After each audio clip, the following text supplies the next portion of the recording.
Oke, bismillahirrahmanirrahim. Assalamualaikum warahmatullahi wabarakatuh. Kembali lagi bersama saya Kak Ivan. Kita bahas TO 13 TPS gitu ya. Semoga teman-teman masih semangat belajar di rumah untuk menghadapi SBMPTN ya beberapa waktu ke depan. Kita mulai pembahasan kita. Soal yang pertama kita punya adalah penalaran umum ya, area penalaran umum. Semua yang tayang di bioskop X pada bulan April adalah film komersil. Beberapa yang tayang di bioskop X pada bulan April bukan film horor. Kesimpulan yang tepat dari dua kalimat di atas adalah, masih ingat pembahasan TO yang sebelumnya gitu ya. Kalau ketemu model soal seperti ini, ada soal yang berkuantor atau berkuantitas gitu ya, ada kuantitasnya, semua, beberapa gitu ya. Aturan mainnya adalah term penengahnya harus sama. Term penengahnya yang atau yang konten yang samanya itu harus hilang gitu ya, nggak boleh muncul di kesimpulan ya. Apa yang sama di antara dua kalimat itu? Semua yang tayang di bioskop X, beberapa yang tayang di bioskop X, berarti tayang di bioskop X itu adalah term penengahnya. Nah, itu nggak boleh muncul tuh ya. Pilihan mana yang mengandung tayang di bioskop X? Pilihan B sama D ya, jangan pilih pilihan B sama D.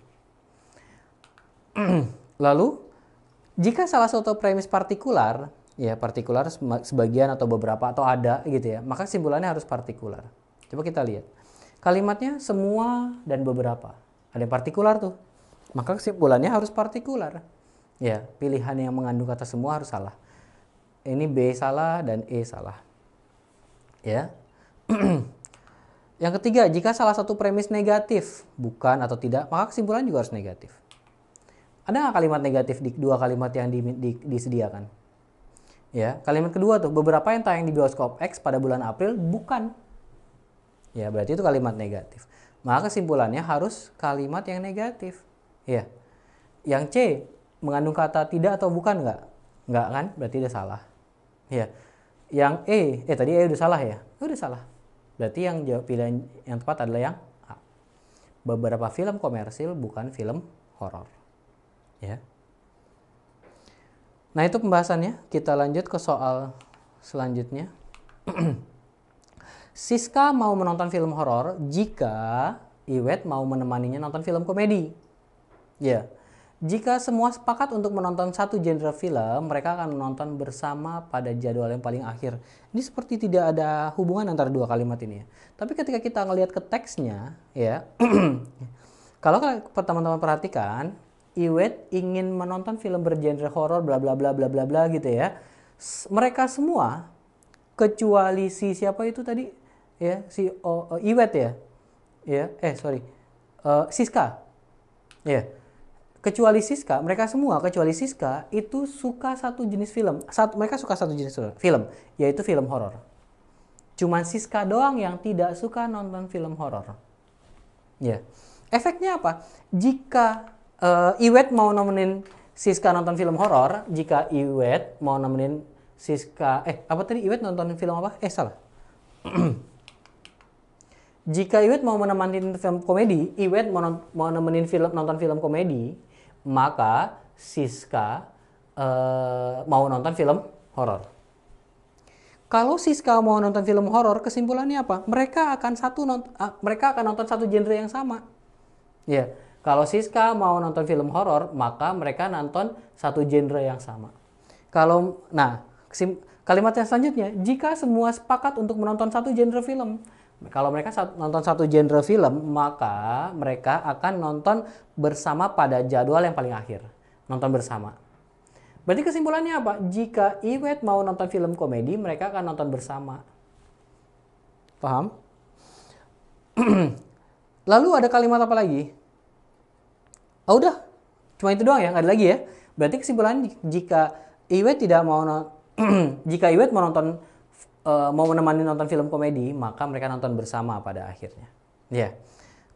Nah, atau ini kalimatnya bisa kita nilainya sama dengan atau setara dengan, kalau mereka nggak nonton bersama, maka Iwet nggak mau nonton film komedi. Iwet nggak mau nonton film komedi, nggak mau menemani nonton film komedi. Iya, menemani nonton film komedi. Ya, yang kalimat yang paling tepat adalah yang C. Jika mereka tidak menonton bersama pada jadwal paling akhir, pasti Iwet tidak mau menonton film komedi. Ya. Nah, itu dia. Kita lanjut soal selanjutnya.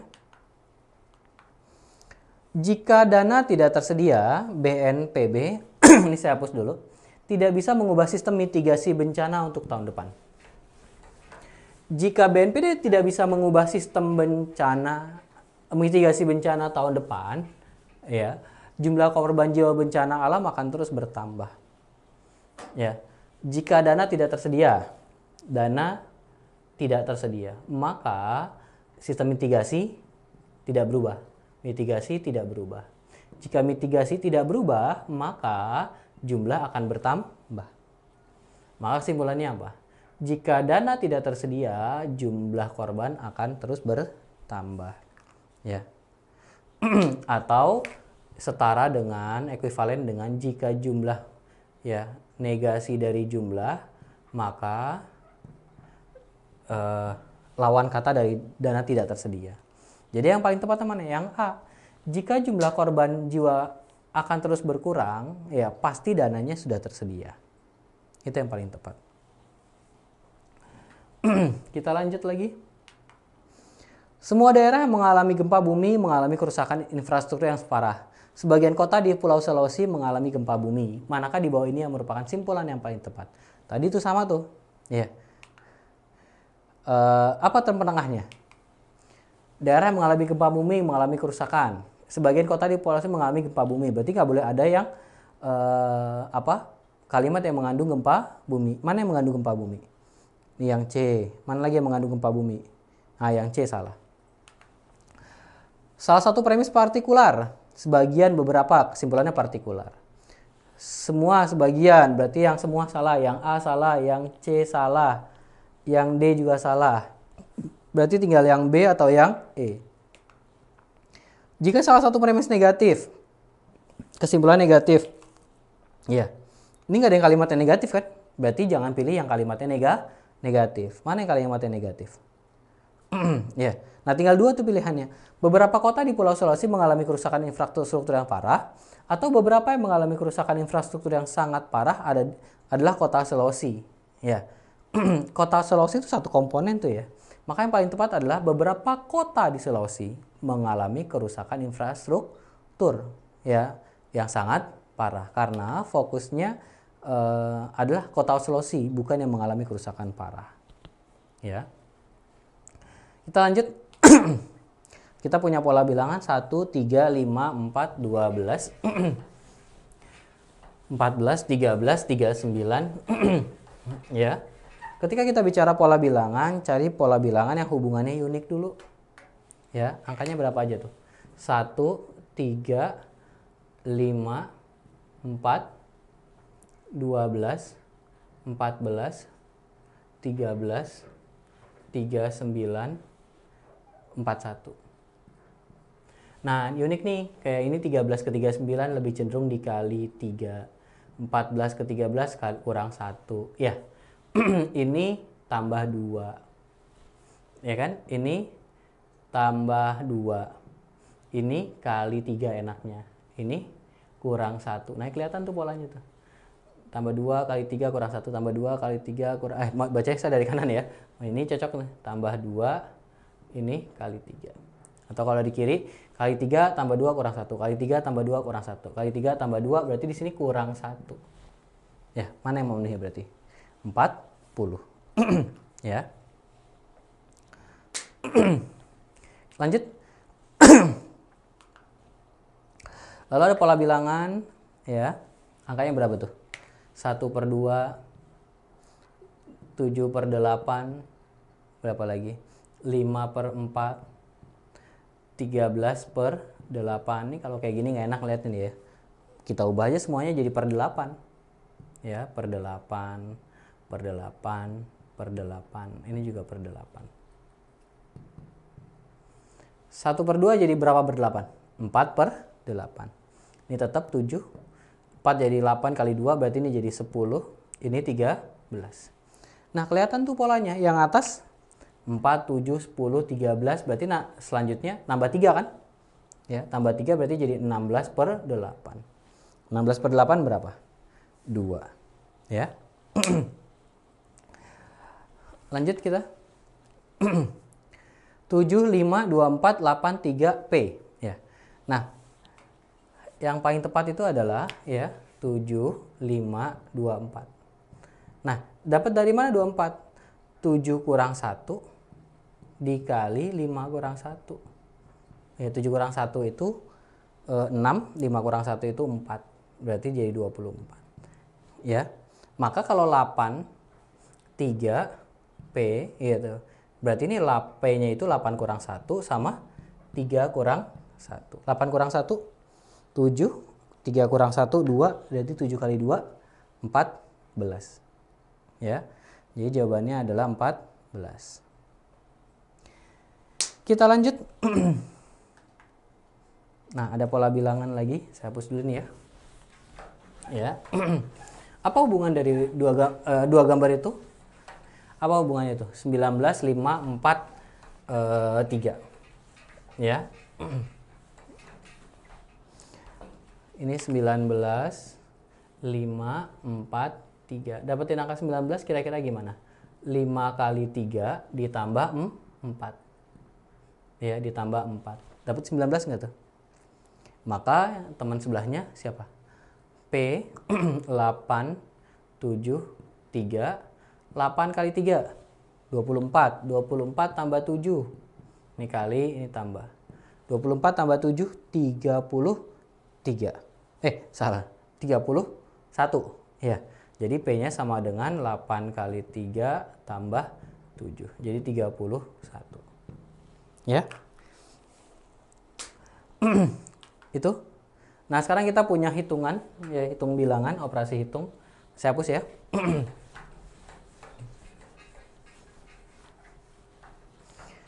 2 tambah 4, nah itu dikurung, tapi 2 tambah 4 dikurung, terus dikurang 3 pangkat 2 ditambah 8 bagi 2 dikali 2.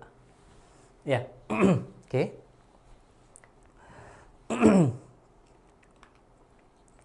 Nah, kalau ada yang kali sama bagi, ya kali dulu, jalanin dulu tuh, ya kan? 8 bagi 2, ya, ini bisa kita tulis jadi kayak gini, 8 bagi 2 kali 2, ya kan? Ditambah 3 pangkat 2, 9, 2 tambah 4 itu 6, ya kan? Ini habis nggak tuh? 6 kurang 9 min 3 tambah 8, jadi 8 kurang 3, jadi dapatnya 5. Ya. Kita lanjut. 40% dari berapakah yang nilainya sama dengan 40% dari berapakah? Kita tulis aja dalam bentuk persamaan, dalam bentuk hitungan. 40% dari berapakah, saya namain P. Ya. Sama dengan 1/8 dari berapa? Dari 20. Ya. 40% itu 40 per 100 dikali P sama dengan 1/8 kali 20 itu 20 per 8.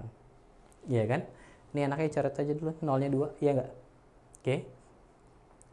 Terus kali 2, kali silang 4 kali P, ya 4 kali P kali 8, berarti 32 P sama dengan 20 kali 10, berapa itu? 200, iya nggak? Ya. Coba dibagi 8, oh 20 bagi 8 tadi masih bisa tuh ya. 20 bagi 8 bisa dibagi 4 nih. 10, bagi 4. Bagi 4, 5 sama berapa? 2. Ya, sehingga bisa kita sederhanakan lagi tuh. 2 kali 4P, 8P. Ya, 5 kali 10, 50. Ya, jadi 8P sama dengan 50. Maka P-nya sama dengan 50 bagi 8. Atau bagi 2 bagi 2, 25 bagi 4. 25 bagi 4 itu kira-kira 6,25. Ya. Maka jawabannya 6,25. Oke. Kita lanjut. Nah, kita masuk ke area PPU atau pengetahuan dan pemahaman umum. Saya hapus ini ya. Yang pertama adalah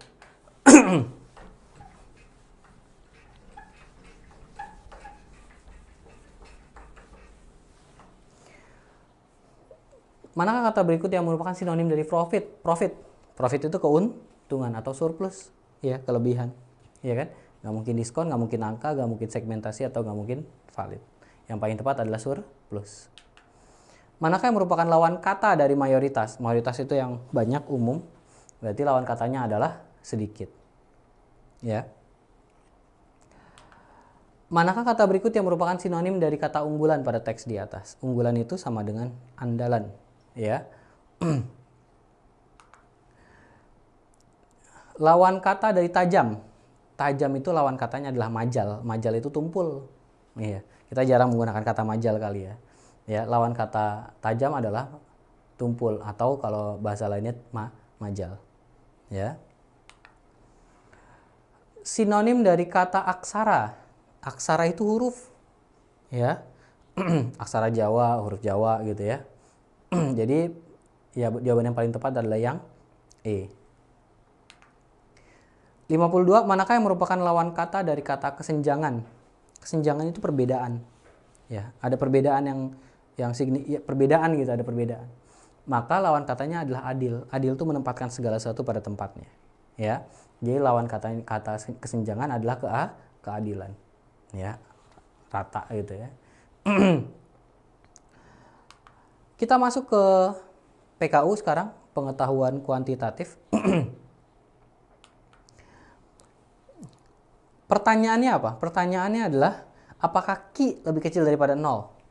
Ya. Pertanyaannya adalah Q lebih kecil daripada 0. Apakah Q lebih kecil daripada 0 gitu ya. Pernyataan 1 bilang apa? P pangkat 2 dibagi Q pangkat 3 lebih besar daripada 0. Ya, P pangkat 2 berapapun bilangan ketika dipangkatkan 2 pasti positif. Positif dibagi sesuatu, ya, dibagi Q pangkat 3 gitu kan. Q pangkat 3 lebih besar daripada 0. Positif dibagi apa biar jadi positif? Maka Q pangkat 3-nya positif. Kalau Q pangkat 3 positif, maka Q-nya sudah pasti positif. Ya, Q-nya sudah pasti positif. Maka bisa nggak untuk menjawab pertanyaan ini? Cukup. Kan pertanyaannya apakah Q lebih kecil daripada 0? Jawabannya apa? Tidak. Karena Q-nya sudah pasti positif. Jadi pernyataan 1 cukup. Pernyataan 2. Pernyataan 2 bilang apa? P tambah Q lebih kecil daripada 0. Ya. P-nya nggak ada keterangan kan? Karena P-nya nggak ada keterangan, ya berarti Q-nya juga nggak bisa diambil kesimpulan. Ya, ini tidak cukup. Ini cukup nih tadi. Cukup. Yang ini tidak cukup karena nggak ada keterangan P-nya berapa. Tidak cukup. Ya, kalau ini kenapa bisa diambil kesimpulan? Karena kuadrat. Mau P-nya positif, mau P-nya negatif, ketika dikuadratkan hasilnya pasti positif. Ya. Jadi 1 cukup, 2 tidak cukup. Jawabannya yang A. Oke, kita lanjut lagi gitu ya. Dengan A dan B bilangan bulat positif, apakah perkalian AB menghasilkan bilangan ganjil gitu ya? Saya hapus dulu ini ya.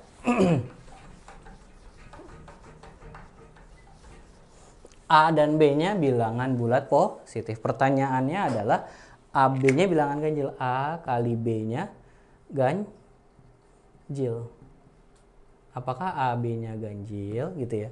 Pernyataan 1 bilang apa? Pernyataan 1, A sama dengan B tambah 2. B tambah 2, A-nya sama dengan B tambah 2. Kalau B-nya 1, A-nya 3. Ya, 1 kali 3 ganjil.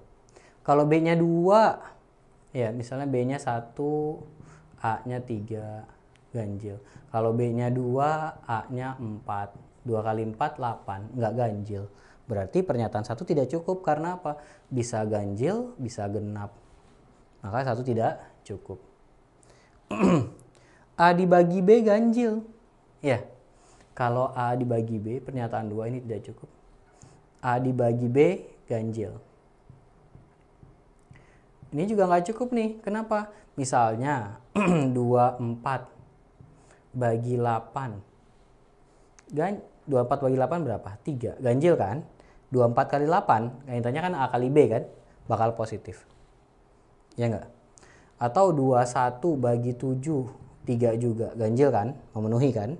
Tapi ketika 21 kali 7 pasti ganjil. Yang ini pasti genap, yang ini pasti ganjil. Jadi nggak cukup juga tuh. Ya. 1 nggak cukup, 2 nggak cukup. Kalau 1 nggak cukup, 2 nggak cukup, maka kita proses bareng-bareng itu mereka. Ya. A dibagi B ganjil A-nya siapa tadi? A tambah A dibagi B. Ya, A dibagi B itu sama dengan B tambah 2 dibagi B. Kita sederhanakan jadi apa nih? Jadi B per B ditambah 2 per B. Ya, saya ke atas. B per B. B per B itu 1 ditambah 2 per B. Nah, ini bilangan ganjil. Biar dia bilangan ganjil, maka B-nya harus berapa? Biar dia bilangan ganjil, B-nya harus 1. Ya enggak? Kalau B-nya 1, A-nya berapa? Masukin lagi ke sini tadi tuh. Kalau B-nya 1, A-nya 3. Nah, A kali B berapa? 3. Ganjil enggak? Ganjil. Berarti 1 tambah 2 cukup. Ya, pernyataan 1 tambah pernyataan 2 cukup. Oke, kita lanjut. Peluang terambil, saya hapus dulu ini ya. Sebuah kelereng berwarna biru dari sebuah kantong yang berisi 5 kelereng berwarna kuning. Ya. 6 kelereng berwarna hijau dan 4 kelereng berwarna biru.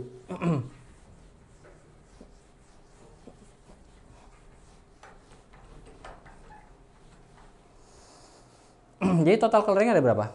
5 kuning, 6 hijau, 4 biru. Totalnya ada 15.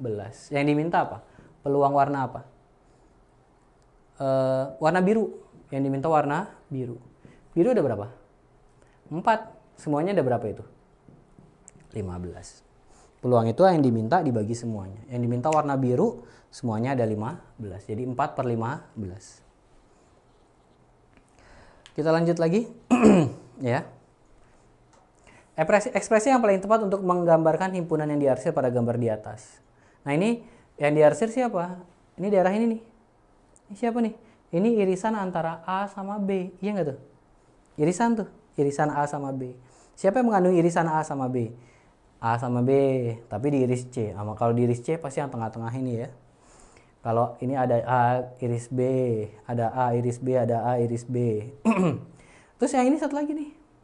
Irisan siapa? B sama C. Irisan B sama C.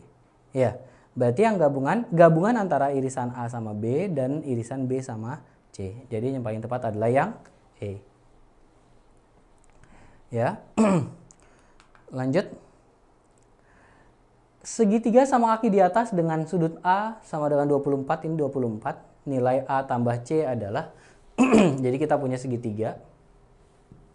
Ini 24, kalau dia sama kaki, ya berarti kakinya sama tuh. Kakinya siapa?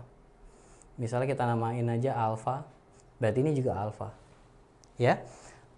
Jumlah sudut dalam segitiga 180, berarti alfa tambah 24 sama dengan 180. Berarti 2 alfa tambah sama dengan 180 kurang 24. 156. Berarti alfanya sama dengan 78. Ya. Nah, yang tanya sudut siapa? Sudut A tambah C. A-nya yang atas, C-nya yang kanan tuh. Ya, berarti sudut A tambah sudut C itu sama dengan 24 derajat ditambah alfa. Alfanya 78. Berarti dapatnya berapa? 102. Ya. Ini dia pembahasannya. Kita lanjut lagi. Nah, diketahui, saya hapus dulu ini ya. Diketahui pada soal Y lebih besar daripada 2. Terus P sama dengan Y kuadrat tambah 1. Y kuadrat kurang 1. Ya.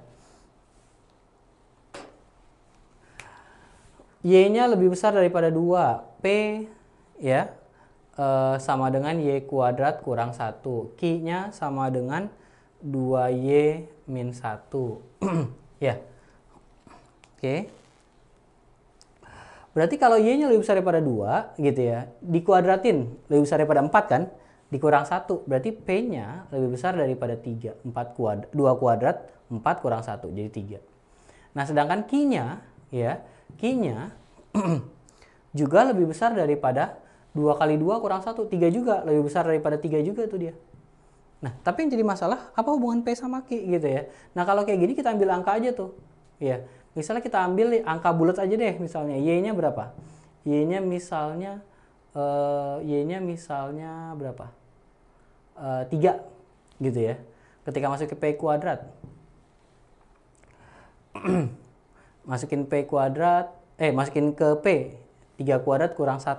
3 kuadrat kurang 1 berapa? 8. 2 kali 3 kurang 1. 6 kurang 1, Q-nya 5. Nah, berarti jelas P lebih besar daripada Q. Ya. Jadi jawabannya yang D.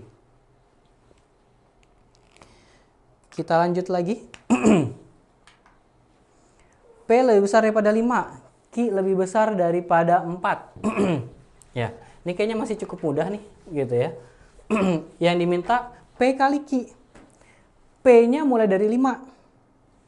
Q-nya lebih daripada 4, nggak nyampe 4 tuh.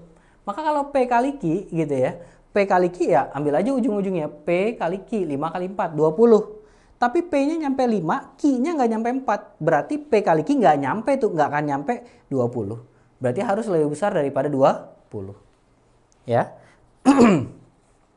Jadi jawabannya yang B. Rata-rata 50 bilangan adalah 0. Jika banyaknya bilangan positif adalah T, maka gitu ya.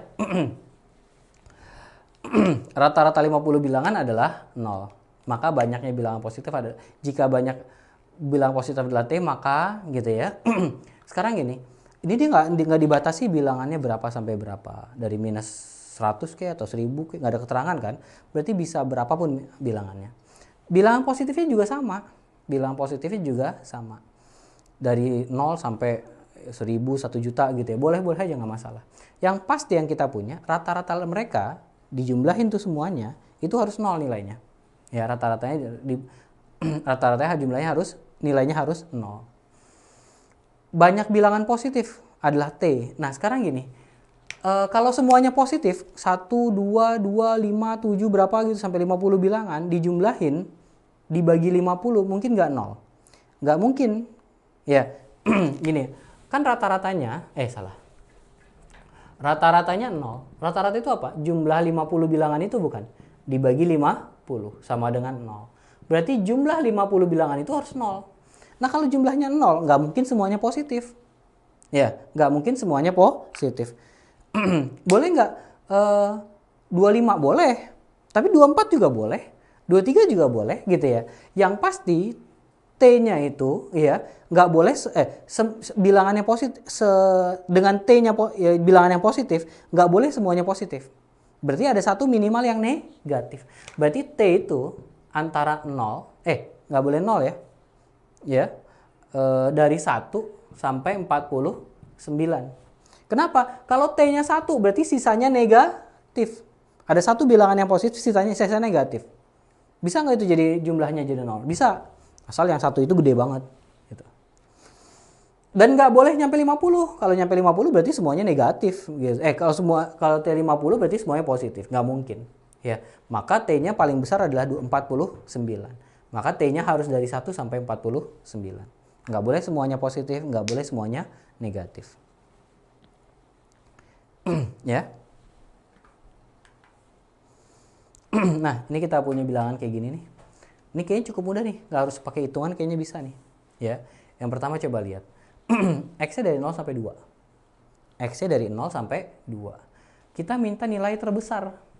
Nilai terbesar karena bentuknya adalah 3X tambah 2Y, maka X-nya harus besar. Nilai terbesar dari 3X tambah 2Y, maka X-nya harus besar dan Y-nya juga harus besar. Nilai X paling besar berapa? 2. Ya. Oh, itu butuh diubah dikit deh. Y min X lebih kecil sama dengan 0. Y min X lebih kecil daripada 0. Berarti Y lebih kecil sama dengan X. Ya. Sekarang gimana caranya biar Y-nya yang paling besar? X-nya yang paling besar berapa tadi? 2. Berarti Y-nya juga lebih kecil sama dengan 2. Nah, Y paling besar berapa? Y-nya juga yang terbesar adalah Y-nya 2. Yang terbesar Y maksimumnya juga 2. Sehingga X yang paling besarnya 2, X maksimumnya 2, Y maksimumnya juga 2. Substitusi ke situ. 3X tambah 2Y. 3 kali 2 masukin 2, 3 kali 2 tambah 2 kali 2. Ya, 3 kali 2 tambah 2 kali 2. Jadinya 10.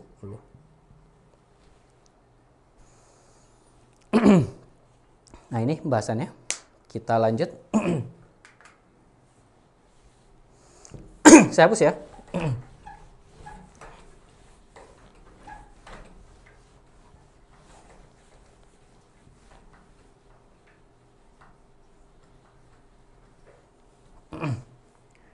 Lima R tambah S, 5R tambah S sama dengan 7T.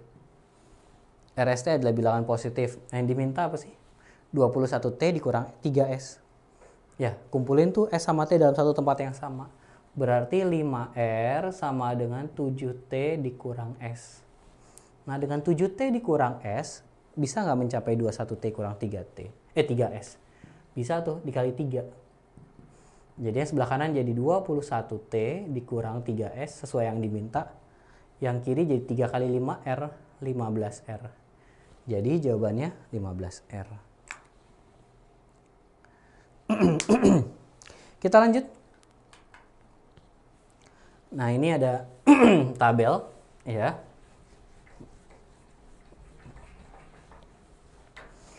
Sejumlah 500 orang telah dikelompokkan berdasarkan berat badan dalam tabel berikut. Kelompok dengan berat badan berapa yang menyumbang berat paling besar terhadap berat badan 500 orang secara keseluruhan? Ya, kita hitung aja tuh tuh. Jumlah orang, berat badan.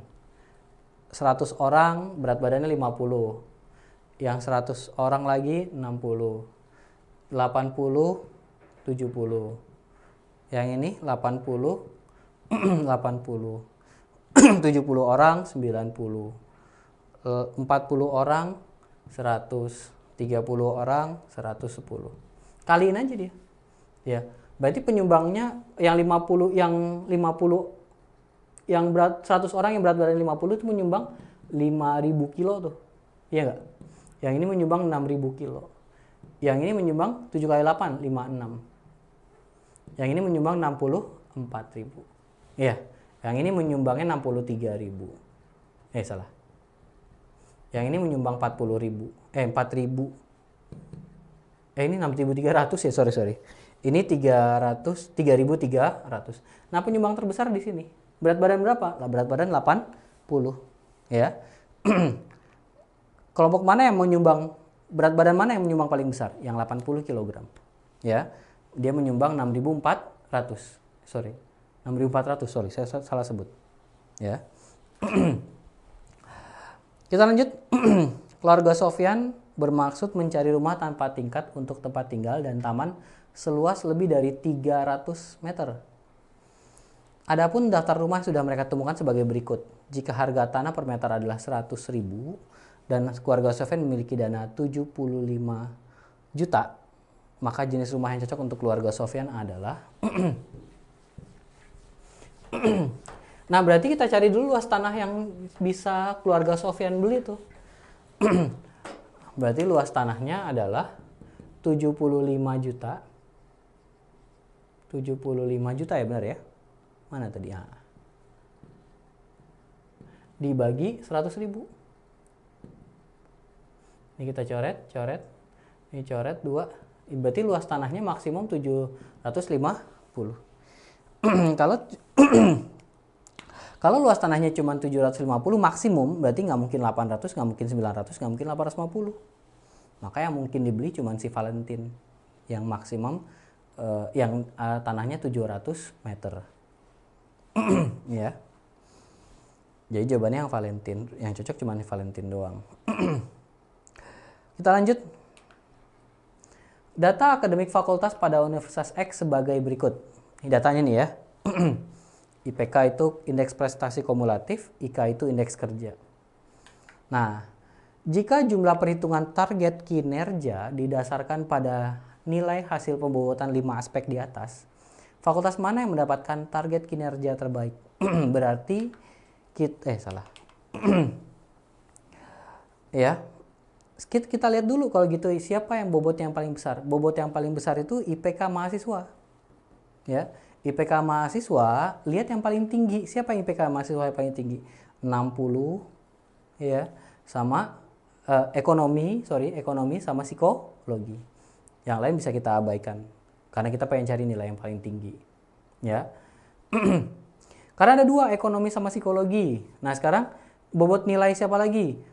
IK dosen, indeks kinerja dosen, sama jumlah publikasi sama seminar. Nih komponen sama nih, 20%, 20%, 20%. Ekonomi sama psikologi, ya, indeks kinerja dosen 50, ini 55, gedean psikologi tuh. Iya enggak? Selisihnya 5. Ekonomi jumlah publikasinya 5, psikologi jumlah publikasi 10. Selisih juga 5 tuh. Jadi impas tuh. Di indeks kinerja dosen sama jumlah publikasi dia impas. Sama-sama 5. Ya enggak? Nah, tinggal seminar ekonomi 10, psikologi 15. Nah, gedean psikologi dah tuh. Ya, maka fakultas mana yang mendapatkan target kinerja terbaik, yaitu psikologi. Ya. Kita lanjut lagi. Seorang guru les hanya menyediakan waktu latihan 3 hari bagi siswanya. Durasi latihannya menyesuaikan permintaan siswa atau orang tua. Saat ini yang punya 5 murid dengan jadwal latihan sebagai berikut. Ya, UUT segini, segitulah tuh. Pertanyaannya apa? Siswa yang punya total durasi terlama dalam 3 kali latihan adalah berarti kita hitung atu-atu tuh. Si UUT, ya, UUT berapa jam tuh? UUT 17 sampai 19 2 jam. Ya. Ditambah 17.30 sampai 18.30 1 jam. Ditambah 10 sampai 12 2 jam. Ya kan? Berarti totalnya berapa jam? 5 jam. OSA OSA berapa? 19 sampai 20 1 jam. 15 sampai 17.30. 15 sampai 17 aja 2 jam. Ini 2,5 nih. 20 sampai 21.30 1,5. Ya. 2,5 tambah 1,5 tambah 1 5 jam juga. Erna 20 sampai 21 1 jam. 18.30 sampai 20. Ya, 1,5 jam tuh. 1,5 jam. 12 sampai 13 1 jam. Nah, ini cuma 3,5 jam dia. Indah 15 sampai 17 2 jam.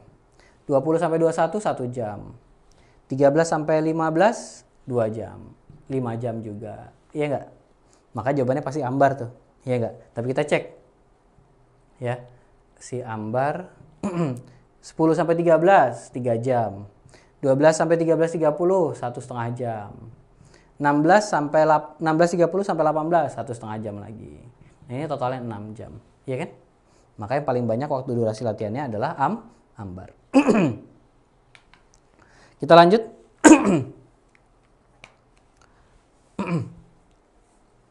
Saya hapus ya.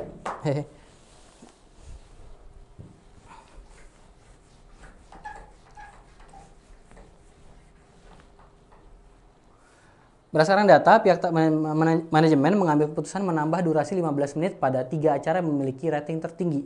Berapakah pemasukan iklan radio Top FM? Ya. Ratingnya siapa aja? 8, 7, 6, 7. Ya. 3 acara yang memiliki rating tertinggi siapa? Berarti musik, talk show, sama quiz. Berita nggak ditambahin tuh. Ya. Nambahin durasi 15 menit. Iya. Kalau dia 60 menit gitu, 60 menit, jumlah iklannya 4, pemasukannya 4 juta. Kalau ditambah 1, berarti satu iklan 60 menit itu bagi 4 berarti 15 menit kan? Artinya setiap 15 menit dia dapat 1 juta. Iya enggak? Musik. Lalu ditambahin lagi 15 menit. Berarti totalnya nambahnya 5 juta tuh jadinya. Nambah 1 juta dia soalnya. Iya kan? Talk show 45 bagi 3. Nah, sama juga 15 menit.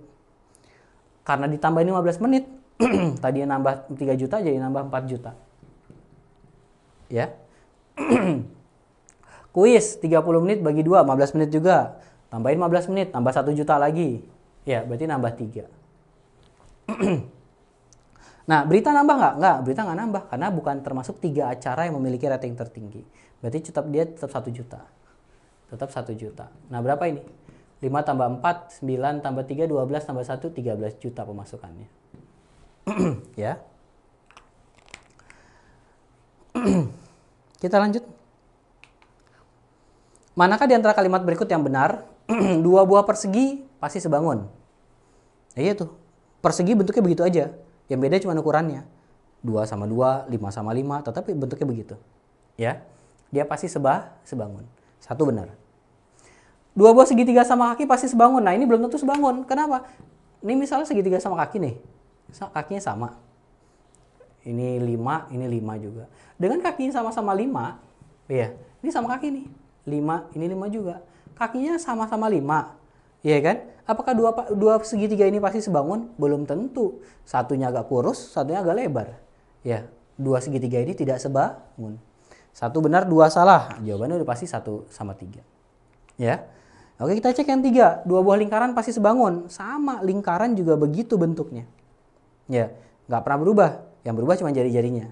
Lingkaran 1 sama lingkaran 1 lagi pasti sebangun. Ya. Jadi benda yang bentuknya beraturan, segitiga sama sisi, dengan segitiga sama sisi yang lain pasti sebangun. Segi 5 sama sisi, segi 6 beraturan, segi 6 sama sisi, semua kalau yang sama sisi yang beraturan kayak gitu, itu semuanya yang beraturan kayak gitu dengan benda sejenis cuma beda ukuran. Bentuknya sama pasti sebangun. 2 buah persegi panjang pasti sebangun, belum tentu. Ini persegi panjang, ya kan? Ini persegi panjang juga. 1 masih tebal, 1 udah tipis, ya kan? Jadi 2 persegi panjang belum tentu sebangun. Berarti siapa yang sebangun? 2 sama 1 sama 3. Ya. Oke. Kita lanjut lagi. Sebuah bangun ruang berbentuk kubus, berapa banyak diagonal ruang kubus tersebut? Diagonal ruang itu gitu ya. Kita gambar kubus dulu.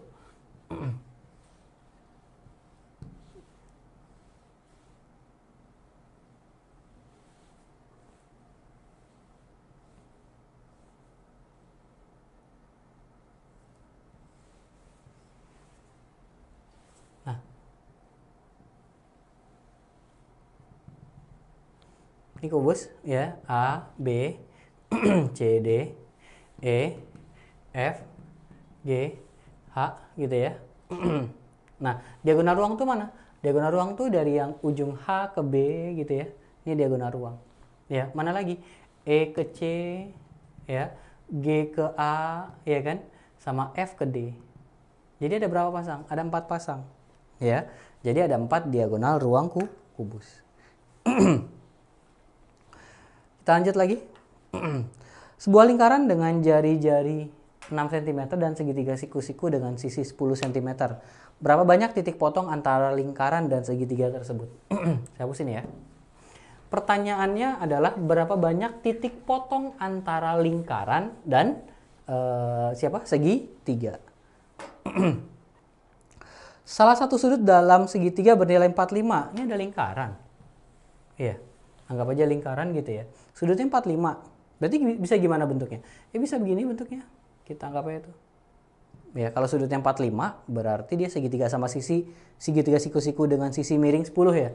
Berarti dia kan sama sisi ya. Sama kaki ya. Ya kan? Ini 90, ini 45. Tapi apakah pasti begini? Kalau begini titik potongnya 0.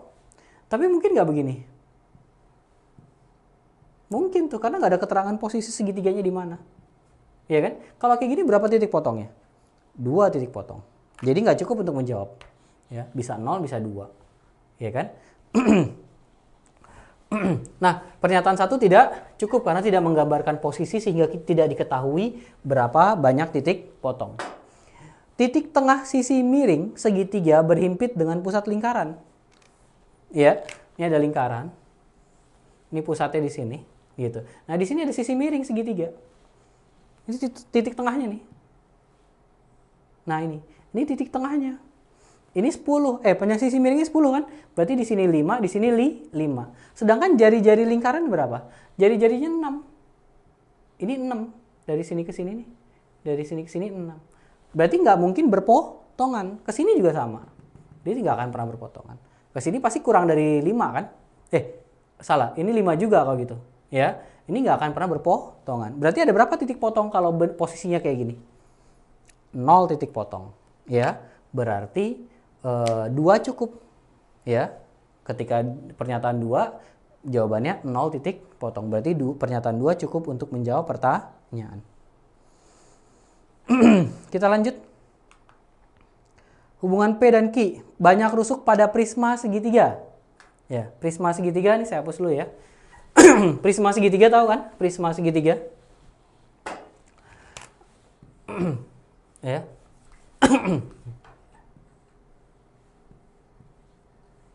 Ini segitiga. Ini prisma segitiga. Prisma itu benda yang atas sama alasnya sama. Ini sama-sama segitiga. P itu banyak rusuknya. Ada berapa rusuknya?